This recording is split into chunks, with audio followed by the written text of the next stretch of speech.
Hello everyone, स्वागत है आपका प्रज्ञान एकेडमी के यूट्यूब चैनल पर। गुप्त काल हम पढ़ रहे हैं। थोड़ा सा ये लंबा हो रहा है हमारा बिकॉज अभी बीच में गैप भी हो गए थे, बट मैं कोशिश कर रही हूँ कि आपका कंटिन्यूएशन में आ जाए और जहाँ तक है अब 1-2 दिन में बैलेंस आ जाएगा। आपको पर डे 1 या 2 वीडियोस मिलने लगेंगे, ठीक है। तो जैसे कि हम पढ़ रहे थे हिस्ट्री में, जब हम पढ़ रहे थे गुप्त काल, तो गुप्त काल में हमारे 2 टॉपिक बचे हुए हैं। एक तो बचा हुआ है गुप्तकालीन कला एवं स्थापत्य, और जो लास्ट हमारा बचता है वहां है गुप्त वंश का पतन कैसे हुआ, ठीक है, या फिर गुप्त वंश के पतन के क्या प्रमुख कारण थे, ठीक है। ये 2 बच रहे हैं। ये 2 अपने आप में एक क्वेश्चन भी बन जाते हैं मेंस के, ठीक है। आपको गुप्तकालीन स्थापत्य कला मेंस में पूछा जा सकता है, एक बार पूछा भी गया है, ठीक है। मूर्ति कला या मंदिर निर्माण, है ना, कि गुप्तकालीन मंदिरों की प्रमुख विशेषताएं क्या थी, ये वाली चीज भी हम यहाँ पर कवर करेंगे। गुप्तकालीन मंदिरों की क्या विशेषताएं थी, ठीक है।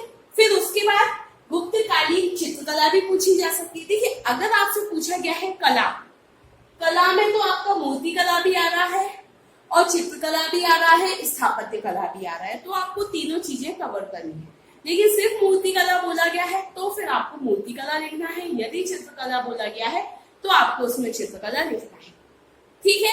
क्योंकि मंदिर निर्माण के बारे में देख लिया जाए, मंदिर स्थापत्य कला देख ली जाए, तो उस समय के जो मंदिर हैं उनमें से बहुत फेमस कई मंदिर हैं, जैसे कि झांसी में जो दशावतार मंदिर है, मतलब देवगढ़ का जो दशावतार मंदिर है, देवगढ़ झांसी में ही आता है, झांसी के एक पास है, तो वह एक बहुत अच्छा उदाहरण है गुप्तकालीन मंदिरों का। अगर चित्रकला की बात कर ली जाए तो वो हमारे एमपी से बहुत कनेक्ट है, जो कि हम बोलते हैं बाघ की गुफाएं, धार जिले में, ठीक है। तो उसमें जो चित्र बने हुए हैं वह किस समय के हैं, गुप्तकालीन चित्र है वो, तो इसलिए भी वो इम्पोर्टेंट है, ठीक है। तो चलिए अब हम स्टार्ट करते हैं गुप्तकालीन कला एवं स्थापत्य। तो जैसा कि हम बात कर रहे थे, जब मैंने आपको स्टार्ट किया था गुप्त वंश या गुप्तकाल, तो उसमें बताया था कि गुप्तकाल को प्राचीन भारत का स्वर्णकाल कहते हैं। अब स्वर्णकाल बोला जाए तो सिर्फ इसलिए नहीं कहते कि यहाँ पर साम्राज्य का विस्तार बहुत ज्यादा किया राजा ने, या फिर बहुत आर्थिक संपन्नता का काल था गुप्तकाल। सिर्फ यही 2 रीजन नहीं है गुप्तकाल को स्वर्णकाल कहने के, ठीक है। एक जो बहुत महत्वपूर्ण रीजन है गुप्तकाल को स्वर्णकाल कहने का, कि गुप्तकाल में चाहे वह मंदिर स्थापत्य कला हो, चाहे वह मूर्ति निर्माण की कला हो या फिर चित्रकला हो, इन क्षेत्रों में भी बहुत ज्यादा उन्नति देखने को मिलती है, ठीक है।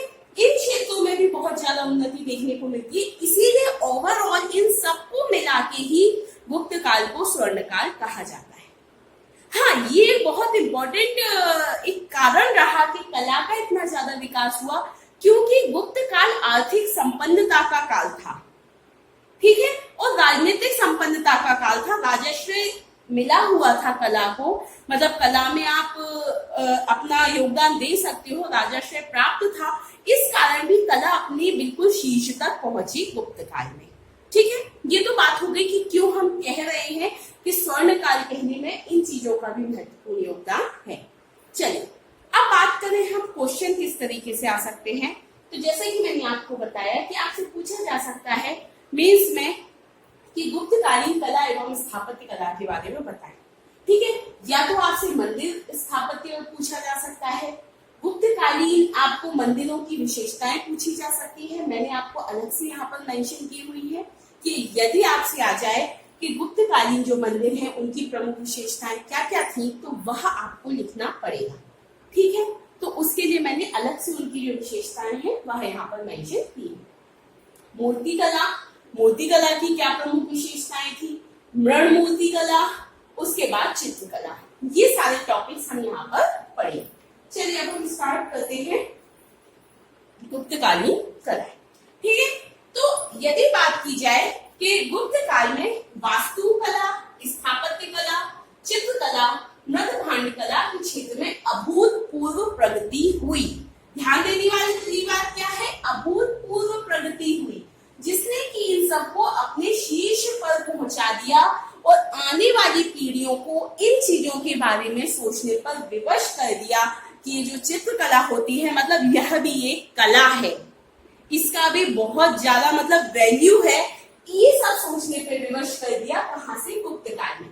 जैसा कि जब मैंने आपको बताया था कि जो मूर्ति पूजा जो हम वर्तमान में जो हम पूजा करते हैं मंदिर जाके, वह सब जो वर्तमान का जो पूजा का स्वरूप है जो हिंदू धर्म में माना जाता है, वह कहाँ से शुरू हुआ, गुप्त काल से ही शुरू हुआ।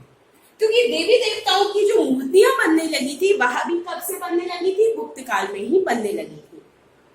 मतलब जैसे कि 4 भुजाधारी जो अपने देवी देवता आदि होते हैं, उनकी 4 भुजाएं होती हैं, 8 भुजाएं होती हैं, तो इस तरीके की जो मूर्तियों का निर्माण हुआ वह कब से होने लगा, गुप्त काल से होने लगा था।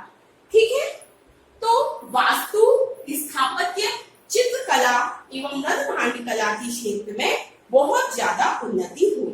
तो इसलिए हम ये कह सकते हैं कि इस काल में कला उस स्तर पर पहुंच गई थी कि उसने आने वाले युगों को इसे एक क्लासिक मानदंड के रूप में देखने को प्रेरित किया। ठीक है, किस रूप में कि हाँ एक मानदंड है कि इतनी हो सकती है ये, ठीक है, एक सीमा बना दी तो क्लासिक मानदंड के रूप में देखने को प्रेरित किया। ठीक है, अब इसमें एक चीज और भी देखने को मिलती है कि यदि हम गुप्त कला के स्वरूप को देखें, ठीक है, तो गुप्त काल से जो पहले का जो समय था, उस समय जो कलाओं का विकास हुआ वह मुख्यतः बौद्ध धर्म पर आधारित थी।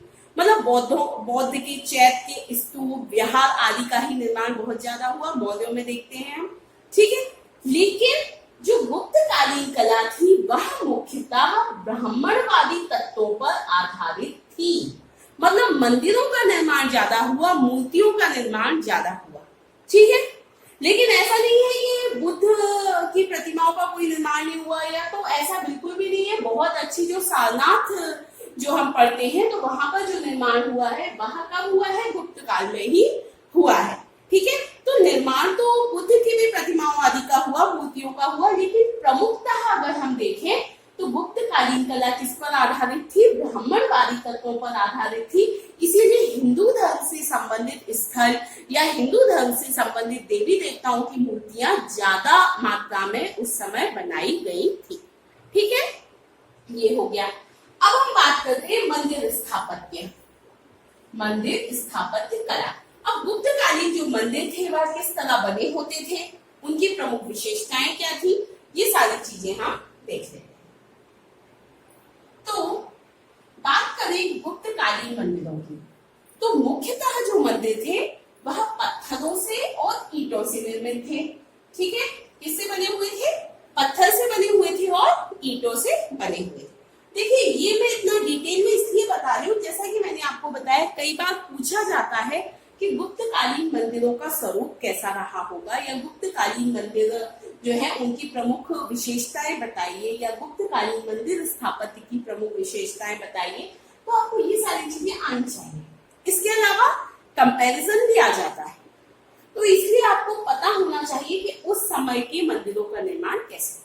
मैं कोशिश करती हूँ कि आपको यहीं पे पूरा समझ में आ जाए, मतलब उस चीज को रटना ना पड़े, क्योंकि मुझे खुद इस बात का अंदाजा है यदि रटना पड़ता है तो वो चीज बहुत ज्यादा टफ हो जाती है, लेकिन यदि इसको हमने समझ लिया तो वही चीज बहुत इजी हो जाती है। ठीक है, तो इसलिए मैं कोशिश कर रही हूँ कि आपको ये देखिए, जो लोग अभी मेंस दे रहे हैं उनके लिए भी इम्पोर्टेंट है, और जो लोग ये सोच रहे हैं कि आप नेक्स्ट मेंस देंगे, मतलब 2020 का जो प्रीलिम्स होगा उसमें हम पूरी कोशिश करेंगे, तो उनके लिए भी इम्पोर्टेंट है।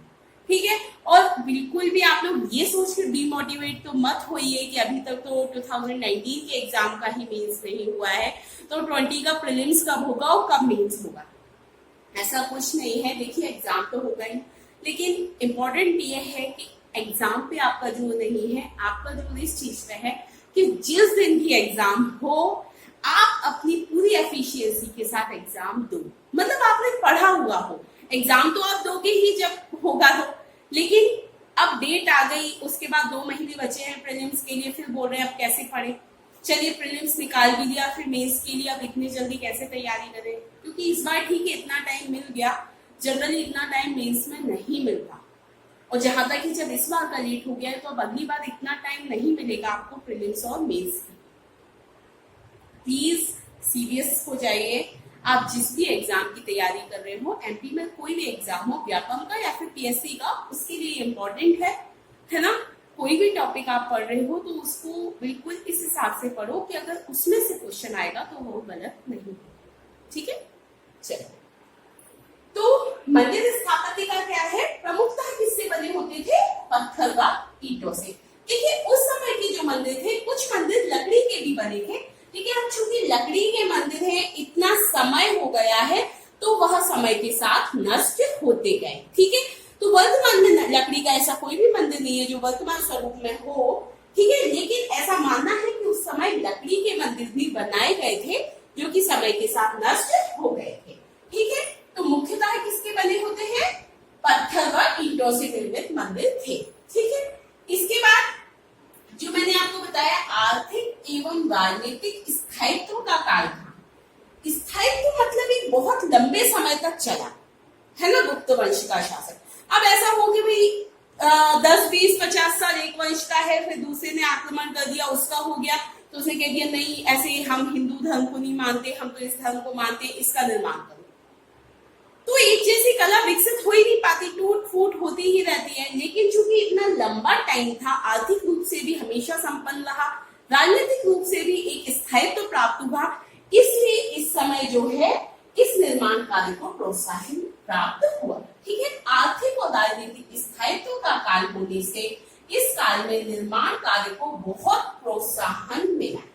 ठीक है, तो किस किस के बने होते थे, पत्थर व ईंटों से निर्मित मंदिर, फिर कुछ मंदिर लकड़ी से भी बनाए गए थे जो कि समय के साथ नष्ट हो गए। अब प्रमुख मंदिरों की बात करें कि उस समय के जो प्रमुख मंदिर थे उनमें एक तो उदयगिरी का विष्णु मंदिर, ठीक है, उदयगिरी का विष्णु मंदिर, फिर नचना कुठार का पार्वती मंदिर।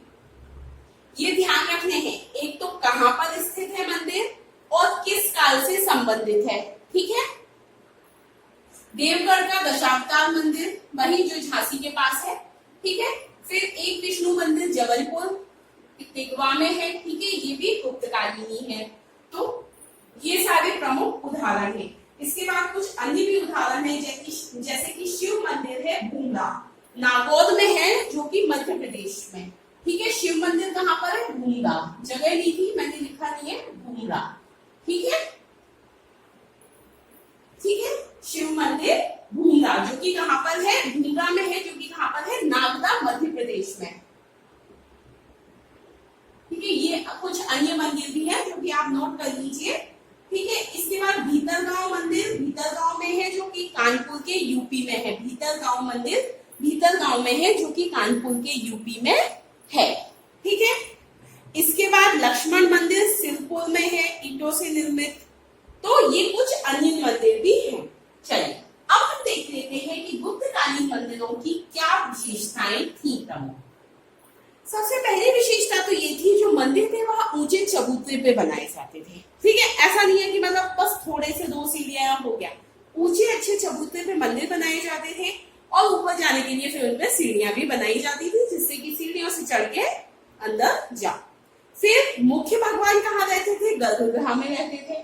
ठीक है, देखिए मंदिरों को ऊंचे चबूतरे पर बनाया जाता था, चढ़ने के लिए सीढ़ियां लगी होती थी, बनाई जाती थी। मंदिर के गर्भगृह में मुख्य प्रतिमा रहती थी। ठीक है, कहां पर रहेगी मुख्य प्रतिमा, गर्भगृह जो सबसे अंदर वाला कमरा होगा। फिर जब बाहर आएंगे तो आगे जाकर चारों तरफ अन्य देवताओं की भी प्रतिमाएं लगी होती थी। मतलब समझ में आ जाए कि मुख्य भगवान तो ये है, ये सारे अन्य भगवान भी हैं, इस हिसाब से लगाया जाता था। ठीक है, फिर जो गर्भगृह रहता था उसमें प्रदक्षिणा के लिए, मतलब जिसे परिक्रमा कहते हैं, उसके लिए भी जगह रहती थी। ठीक है, गर्भगृह के चारों ओर इस टाइप से कुछ मंदिर होते थे। ठीक है, फिर मंदिर के सामने क्या रहता था, प्रवेश द्वार जैसे है, तो प्रवेश द्वार के ऊपर भी एक भवन टाइप का निर्माण होता था, मतलब यहाँ पर भी लोग बैठ सके, इस टाइप का कुछ निर्माण होता था। ठीक है, भवन सभा का निर्माण होता था। ठीक है, फिर इसके बाद एक और चीज क्या इंपॉर्टेंट है कि भीतरी भाग तो सादा रहता था और बाहरी भाग अलंकृत रहता था। मतलब जो बाहर से दिख रहा है तो वो बहुत अलंकृत होगा, बहुत अच्छी मूर्तियां आदि बनी होंगी, बहुत अच्छे से उसको डेकोरेट किया गया होगा, और अंदर जब गर्भगृह में जाएंगे तो वह एक सिंपल कमरा जैसा होगा। ठीक है, फिर प्रदक्षिणा के लिए जगह रहती थी। सामान्यतः छत सपाट रहती थी, मतलब कि ऐसी, लेकिन कहीं कहीं पर मंदिरों में शिखर भी बनाए गए हैं। ठीक है, सामान्यतः तो कैसी रहती थी, सपाट, लेकिन कहीं कहीं पर क्या, शिखर भी बनाए गए हैं। फिर पहाड़ों को काटकर भी मंदिर बनाए गए हैं, जिसका प्रमुख उदाहरण क्या है, उदयगिरी। ठीक है, उदयगिरी का बराह मंदिर। ठीक है, उदयगिरी में जो विष्णु मंदिर है उसमें बराह अवतार बताए गए हैं, तो वह क्या है, गुफाओं को काटकर बनाया गया है। ठीक है, तो बराह मंदिर जो है उदयगिरी का, भगवान विष्णु का मंदिर है, तो वहां पर जो है वहां पहाड़ों से काटकर बनाया गया है। Sorry sorry. ठीक है, तो ये तो क्या हो गया, हमारे मंदिर की विशेषताएं क्या क्या थी, जो उस समय जो मंदिर बनाए थे उनकी क्या विशेषताएं थी। अब बात कर लेते हैं मूर्ति कला की, गुप्तकालीन मूर्ति कला।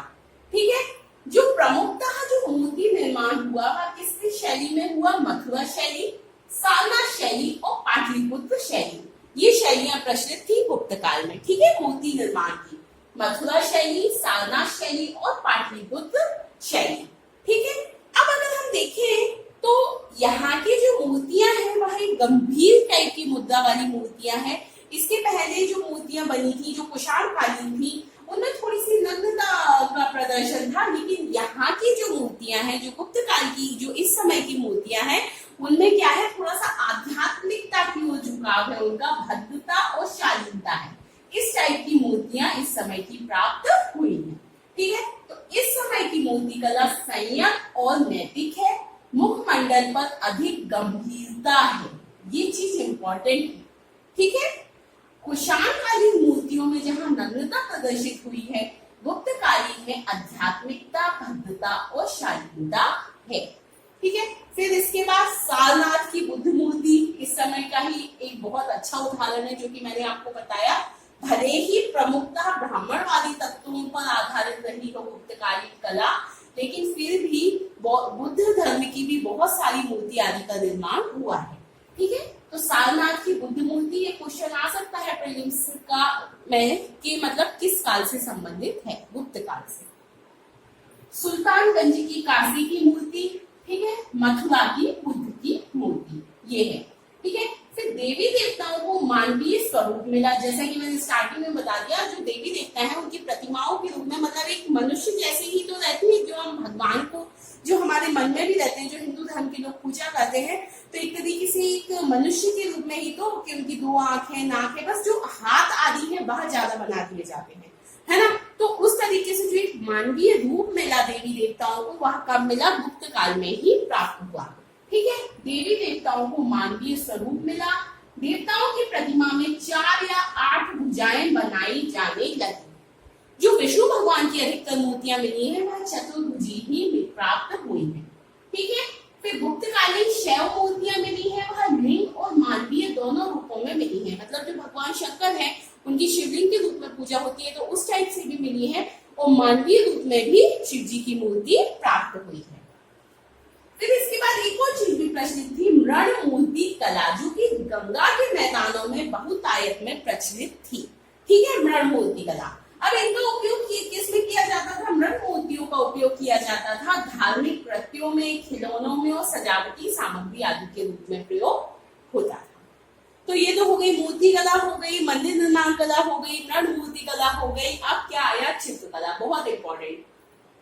ठीक है, चित्रकला भी बहुत इंपॉर्टेंट है। गुप्त काल में चित्रकला के क्षेत्र में भी बहुत ज्यादा उन्नति हुई, तो इसलिए ये भी इंपॉर्टेंट हो जाती है। ठीक है, तो गुप्त काल में भी चित्रकला का भी विकास मतलब इतना ज्यादा हुआ कि आने वाले समय में भी चित्रकला को एक इम्पोर्टेंट कला के रूप में देखा जाने लगा था। प्रमुख अगर उदाहरण देख लें तो महाराष्ट्र के औरंगाबाद जिले में जो अजंता की गुफाएं हैं, सुना होगा आपने, अजंता एवं एलोरा की गुफाएं। ठीक है, तो जो अजंता की गुफाएं हैं और मध्य प्रदेश में बाघ की गुफाओं के जो चित्र हैं, वह गुप्त कालीन चित्रकला के सर्वोत्तम उदाहरण है। ठीक है, तो कौन कौन से दो हैं, एक तो है औरंगाबाद में जो अजंता की गुफाएं और मध्य प्रदेश में बाघ गुफाएं। ठीक है, ये गुप्त कालीन चित्रकला के सर्वोत्तम उदाहरण हैं।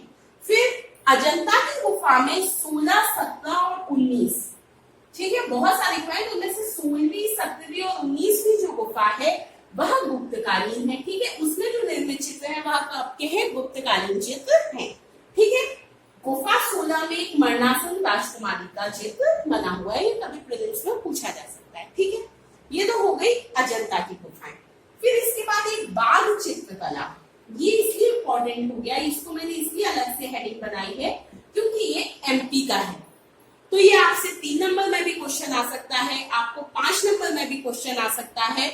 बाघ चित्रकला पर टिप्पणी लिखिए, या फिर बाघ शैली क्या है उसके बारे में बताइए, ठीक है, या फिर बाघ की गुफाएं कहाँ हैं, तो उस हिसाब से इससे क्वेश्चन पूछा जा सकता है।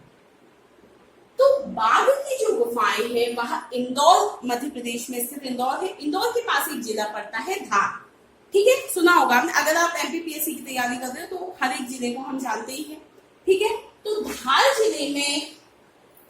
जिले में है बाघ की गुफाएं, ठीक है। 9 गुफाएं हैं ये टोटल, ठीक है। 9 में से दूसरी, चौथी और 5वीं जो गुफा है उसमें से महत्वपूर्ण चित्रकारी के साक्ष्य प्राप्त हुए, और इनमें भी जो चौथी और 5वीं जो गुफा है उसको संयुक्त रूप से रंग महल कहा जाता है। इसके चित्र मतलब बहुत ज्यादा सुंदर है और बहुत स्पष्ट है, ठीक है। तो चौथी और 5वीं जो गुफा है उसको संयुक्त रूप से क्या कहा जाता है, रंग महल कहा जाता है, ये याद रखना है। अब हम बात करेंगे ये जो बाघ चित्रकला है ये बनाई कैसे गई है, कि मतलब इतना टाइम हो गया और अभी तक भी वो चित्रकला इतनी स्पष्ट है ना। तो कैसे बनाया गया है, जब अगर आपको 5 नंबर में क्वेश्चन आएगा तो आपको ये चीज भी बतानी पड़ेगी कि चित्रकारी की किस तरीके से गई है ना। तो चिकनी दीवारों पर चूने की सफेदी की जाती थी पहले, तो ठीक है, चूने से सफेद कर दिया पहले। उसके बाद जब वो सूख गया चूना तो उस पर चित्र बनाए गए, ठीक है। और उस समय के जो चित्र प्राप्त हुए, अगर आप गए हो कभी बाघ की गुफाएं आपने देखी हो जो अंदर चित्र बने, या फिर आप नेट पे सर्च कीजिएगा तो आपको देखने को मिलेगा कि उस समय का जो जनजीवन था उसी को दर्शाया गया है उन चित्रों में। उस समय के लोगों की जो वेशभूषा थी, जैसे उनकी मतलब रहने आदि का जो तरीका था, वही सब दिखाया गया है उन चित्रों में। वेशभूषा, केश विन्यास, अलंकार, प्रसाधन आदि की जानकारी उससे प्राप्त होती है, ठीक है। तो ये क्या हो गया, बाघ चित्रकला। चलिए हम एक बार और इसको पूरे को रिवाइज कर लेते हैं, जिससे कि आपको कोई डाउट ना रहे किसी में, और अगर फिर भी आपको डाउट है तो आप कमेंट करके बता सकते हैं। चलिए, तो गुप्तकालीन कला एवं स्थापत्य के क्षेत्र में बहुत ज्यादा प्रगति हुई, ठीक है। इसके बाद ही इनको एक अलग तरीके की कला के रूप में देखा जाने लगा, चाहे वहां मूर्ति कला हो, चाहे वहां आपका चित्रकला हो, ठीक है। अगर हम देखें वास्तु स्थापत्य, चित्रकला, मृदभांड कला के क्षेत्र में बहुत ज्यादा प्रगति हुई, ठीक है। पूर्व में जहां बुद्ध धर्म के जो बुद्ध स्तूप है, या फिर विहार है, या चैत्य है, या फिर बुद्ध की प्रतिमाएं हैं, इन पर ज्यादा फोकस किया गया था। लेकिन गुप्तकाल में ब्राह्मणवादी तत्वों पर विशेष जोर दिया गया। लेकिन साथ ही हम ये भी देख रहे हैं कि सारनाथ की जो बुद्ध की मूर्ति है वह भी इसी समय की है ना। तो हम ये नकार नहीं सकते, मतलब हम ये नहीं मान के चल सकते कि गुप्त काल में बुद्ध धर्म से संबंधित कोई भी कला आदि का, मतलब कला आदि में बुद्ध धर्म की किसी भी मूर्ति का निर्माण हुआ ही नहीं, ठीक है। अब बात कर ले मंदिर। तो मंदिर मुख्यतः किसके बने होते थे, पत्थरों के और ईंटों के। कुछ मंदिर उस समय की लकड़ी के भी बने हुए थे, लेकिन वह समय के साथ साथ नष्ट होते गए, ठीक है। फिर क्यों इतना ज्यादा विकास हुआ, क्योंकि आर्थिक एवं राजनीतिक स्थायित्व का काल था, इसलिए इस काल में निर्माण कार्य को बहुत ज्यादा प्रोत्साहन मिला। प्रमुख मंदिरों की बात की जाए तो उदयगिरी का विष्णु मंदिर जो वराह मंदिर है ना, वराह अवतार है वहां पर, ठीक है। नशना कुठार का पार्वती मंदिर, देवगढ़ का दशावतार मंदिर, देवगढ़ कहाँ पर है, झांसी। फिर विष्णु मंदिर जबलपुर, ठीक है। ये सब गुप्तकालीन प्रमुख मंदिर हैं। अगर हम विशेषताओं की बात करें कि गुप्तकालीन मंदिरों की क्या प्रमुख विशेषताएं थी, अब तक आपको याद हो गई होंगी क्योंकि मैं 2-3 बार इसको बता चुकी हूँ कि मंदिरों को कैसे बनाया जाता था, ऊंचे चबूतरे पर बनाया जाता था, और उस पे मंदिर के अंदर जाने के लिए क्या सीढ़ियां लगी होती थी। जो प्रमुख जो देवता होते थे या जो प्रमुख भगवान होते थे, उनकी प्रतिमा अंदर गर्भगृह में स्थापित होती थी, और आगे जाके फिर बाकी देवताओं की प्रतिमाएं लगी होती थी, ठीक है। परिक्रमा के लिए गर्भगृह की प्रदक्षिणा के लिए मार्ग होता था। फिर जो सामने जो एंट्री पॉइंट है उस पर भी एक बड़ा सा गेट बना होता था, एक मतलब एक बहुत बड़ा एक तरीके से एक कमरे टाइप का बना होता था वो, ठीक है। और फिर इसमें एक और क्या इम्पोर्टेंट है कि बाहर से बहुत ज्यादा अलंकृत होते थे ये मंदिर और अंदर जाके यह सादा हुआ करते थे, ठीक है। मूर्तिकला, मूर्तिकला में क्या क्या है, मथुरा शैली, सारनाथ शैली और पाटलिपुत्र शैली प्रचलित थी मुख्यतः। इस समय की मूर्तिकला में संयम और नैतिक है, ठीक है, और मूर्तियों पर बहुत अधिक गंभीरता दिखाई देती है। गुप्त काल में आध्यात्मिकता, भद्रता और शालीनता युक्त मूर्तियों पर जोर दिया गया है, ठीक है। प्रमुख मूर्तियां सारनाथ की बुद्ध मूर्ति, सुल्तानगंज की काशी की मूर्ति और मथुरा की बुद्ध मूर्ति इस समय का बहुत अच्छा उदाहरण है मूर्तिकला। देवी देवताओं को मानवीय स्वरूप मिला। देवताओं की प्रतिमा में 4 या 8 भुजाएं बनाई जाने लगी। विष्णु भगवान की जितनी भी मूर्तियां प्राप्त हुई हैं उनमें से अधिकतर कैसी है, चतुर्भुजी है। फिर शिव भगवान की मूर्तियों में लिंग की मूर्ति भी मिली है और जो मानवीय रूप में जो शिव भगवान की मूर्ति होती है वह भी प्राप्त हुई। रणमूर्ति कला भी प्रचलित थी। चित्रकला में 2 प्रमुख उदाहरण हैं, एक तो औरंगाबाद जिले में अजंता की गुफाएं और मध्य प्रदेश के धार जिले में बाघ की गुफाएं, ठीक है। बाघ की गुफाएं की हमने बात कर ली कि 9 गुफाएं हैं, उनमें दूसरी, चौथी और 5वीं जो है उसमें महत्वपूर्ण चित्रकारी के साक्ष्य प्राप्त हुए। अब इसके बाद हमारा एक ही लेक्चर और बचेगा कि गुप्त वंश के पतन के क्या प्रमुख कारण थे, वह हम नेक्स्ट पे देख लेंगे। चलिए, अगर आपको ये वीडियो पसंद आया है तो आप इसको लाइक कीजिए और चैनल को सब्सक्राइब कीजिए। Thank you.